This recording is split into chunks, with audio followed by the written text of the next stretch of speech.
कल्पना कीजिए औपनिवेशिक भारत की। यहाँ दो दुनियाएं थीं, एक चिलचिलाती धूप में पसीना बहाते किसानों की दुनिया और दूसरी नई नई फैक्ट्रियों के शोर में गुम होती मजदूरों की दुनिया। इनकी कहानियां भले ही अलग थीं, पर इनका दर्द एक था, इनका दुश्मन एक था, एक ऐसी व्यवस्था जिसे सिर्फ मुनाफे की फिक्र थी, इंसानों की नहीं। चलिए आज इसी प्रतिरोध की कहानी को महसूस करते हैं। जानते हैं ये कहानी शुरू कहाँ से होती है?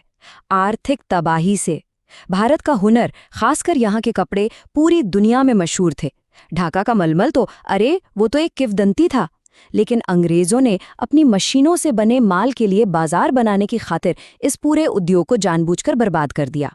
यह सिर्फ एक कपड़े का अंत नहीं था, ये लाखों कारीगरों की रोजी रोटी पर सीधा हमला था। तो ये शोषण ये दो मोर्चों पर एक साथ चल रहा था। एक तरफ जमीन पर किसानों के साथ और दूसरी तरफ नई बनती फैक्ट्रियों में मजदूरों के साथ। आइए पहले जमीन की कहानी को समझते हैं।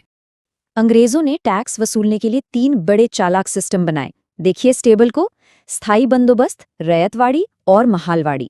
नाम भले ही अलग अलग लग रहे हों, पर अंजाम सबका एक ही था, किसानों की कमर तोड़ देना। किसानों पर प्रभाव वाले कॉलम पर जरा गौर कीजिए। कहीं किसानों को जमींदार का गुलाम बना दिया, तो कहीं इतना ज्यादा टैक्स लगा दिया कि वो कर्ज में डूब गए, और कहीं तो पूरे के पूरे गांव पर ही कर्ज का बोझ डाल दिया।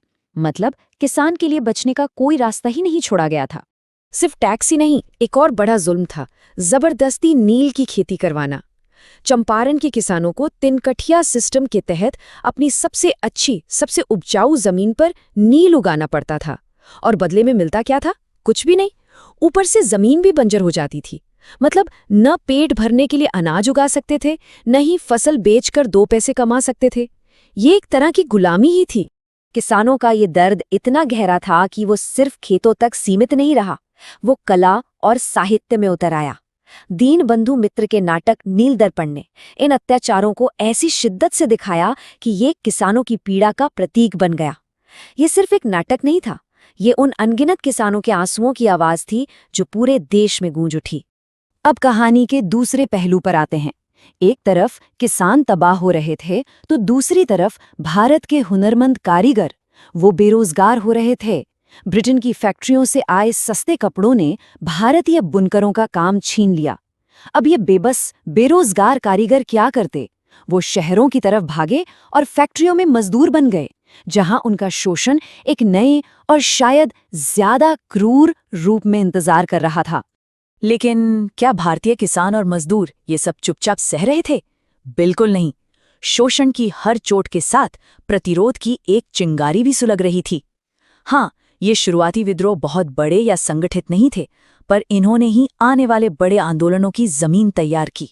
यहाँ देखिए, ये विद्रोह की कुछ पहली आवाजें हैं। 1859 में बंगाल के किसानों ने मिलकर फैसला किया, हम नील नहीं उगाएंगे।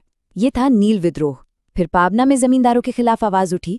दक्कन में किसानों ने गुस्से में आकर साहूकारों के कर्ज के सारे कागजात ही जला दिए। ये याद रखना बहुत जरूरी है कि ये लोग उस समय की सबसे बड़ी ताकत से टकरा रहे थे। ये उनके बेहिसाब साहस की कहानी है। और फिर भारतीय राजनीति के मंच पर एक ऐसे शख्स की एंट्री हुई जिसने संघर्ष का तरीका ही बदल दिया। वो थे महात्मा गांधी, और उनका हथियार था सत्याग्रह। तो सवाल ये है कि क्या सच में एक अकेला दृढ़ निश्चयी इंसान इतिहास का रुख मोड़ सकता है? इस सवाल का जवाब हमें चंपारण के एक बहुत ही साधारण लेकिन उतने ही जिद्दी किसान की कहानी में मिलता है। ये जो आप देख रहे हैं, ये एक कमाल की कहानी है। राजकुमार शुक्ल नाम के एक किसान ने बस जिद पकड़ ली थी कि वो गांधी जी को चंपारण लेकर ही आएंगे। वो गांधी जी के पीछे पीछे देश भर में घूमते रहे।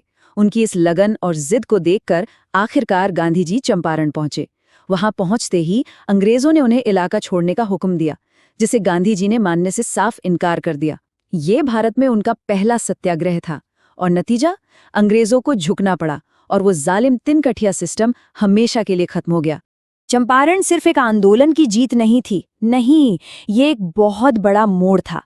इसने पूरे देश को ये दिखा दिया कि बिना हथियार उठाए, संगठित और अहिंसक तरीके से भी सबसे बड़ी ताकत को चुनौती दी जा सकती है और जीता भी जा सकता है। तो ये तो थी किसानों के सत्याग्रह की कहानी। पर ठीक इसी वक्त शहरों में एक और संघर्ष आकार ले रहा था। फैक्ट्रियों के मजदूर अब अपने हक के लिए एकजुट हो रहे थे। उनका संघर्ष अब यूनियनों के जरिए एक नया रूप ले रहा था। इस संगठित लड़ाई का सबसे बड़ा मील का पत्थर था 1920 में all India trade union Congress यानी AITUC का बनना।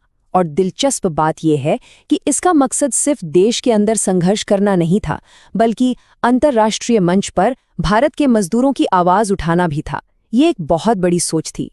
1,40,854 ये सिर्फ एक नंबर नहीं है, ये 1920 में AITUC के साथ जुड़े उन मजदूरों की ताकत है। 64 यूनियनों ने मिलकर ये आवाज उठाई थी। सोचिए, शुरुआत में ही ये एक ऐसी ताकत थी जिसे कोई नजरअंदाज नहीं कर सकता था। और आज वो छोटी सी शुरुआत 1.42 करोड़ से भी ज्यादा सदस्यों के एक बहुत बड़े आंदोलन में बदल चुकी है। ये संख्या हमें बताती है कि एकजुट होकर लड़ने की वो ताकत आज भी कितनी जरूरी और प्रासंगिक है। ये जो डाक टिकट आप देख रहे हैं, ये सिर्फ कागज का एक टुकड़ा नहीं है। ये AITUC की 100वीं सालगिरह पर जारी किया गया था। ये एक तरह से उन लाखों मजदूरों के लंबे और मुश्किल संघर्ष को एक राष्ट्रीय सलाम है। तो अब तक हमने किसानों और मजदूरों के लड़ाइयों को अलग अलग देखा, पर आखिर में ये दोनों धाराएं एक ही बड़े समंदर में आकर मिलती हैं, न्याय और आज़ादी का समंदर। धीरे धीरे ये एहसास गहरा होता गया कि चाहे वो चंपारण का किसान हो या बंबई की मिल का मजदूर, दोनों का दुश्मन एक ही है, अंग्रेजों की शोषण करने वाली व्यवस्था। उनकी लड़ाइयां भले ही अलग अलग जगहों पर लड़ी जा रही थीं, पर उनकी मंजिल एक ही थी। और यहीं से एक असली एकजुटता की नींव पड़ी। औपनिवेशिक भारत की ये कहानी हमें सबसे बड़ा सबक सिखाती है, जो शायद आज भी उतना ही सच है, कि जब खेतों में काम करने वाले हाथ और फैक्ट्रियों में काम करने वाले हाथ एक हो जाते हैं, तो वो सिर्फ अपनी तकदीर नहीं बदलते, वो पूरे देश का इतिहास बदल देते हैं।